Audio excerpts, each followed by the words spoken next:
Jamaica was my first missions trip ever, and I'd wanted to go for the last couple of years, but just never had the opportunity. But this year was that year for that opportunity.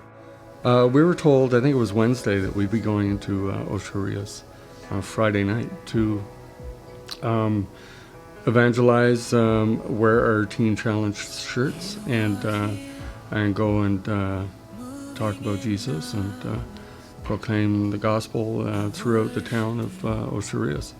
And I'll admit that the notion and the thought of that was terrifying to me at the beginning.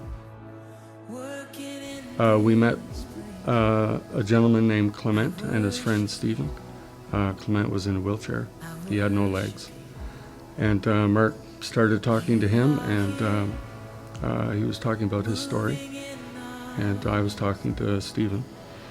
And we spoke to them for about half an hour. I was able to give my testimony to Stephen as well, which was really freeing, and it was really cool. But Mark asked Clement what he would like us to pray for, and Clement said, I could really use a wheelchair. His wheelchair was literally falling apart, so I can understand why he would want something like that to be mobile. But so Mark and I discussed, or I asked Mark, I said, so, is there anywhere where we could get him one? Or he was inquiring as well. We talked about it.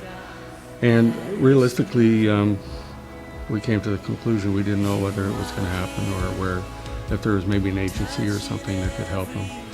But Mark was going to look into it. And sure enough, the next day, Mark comes up to me and says, hey, we're going into Osharias. We have a wheelchair for Clement. I'd like you to come. There's going to be a few of us going. And of course, I wanted to be on that van to experience that. So we did. We were hoping that Clement would still be there. That he had a certain spot on the street that he was. And sure enough, he was there. And we presented him with this wheelchair. And, the look on his face when he saw this thing come out of the van was priceless. But you could see in his eyes that he realized God at that moment was real and had answered his prayer for him. And in that moment, it was just a reaffirmation of, I think, his faith. And that was incredible.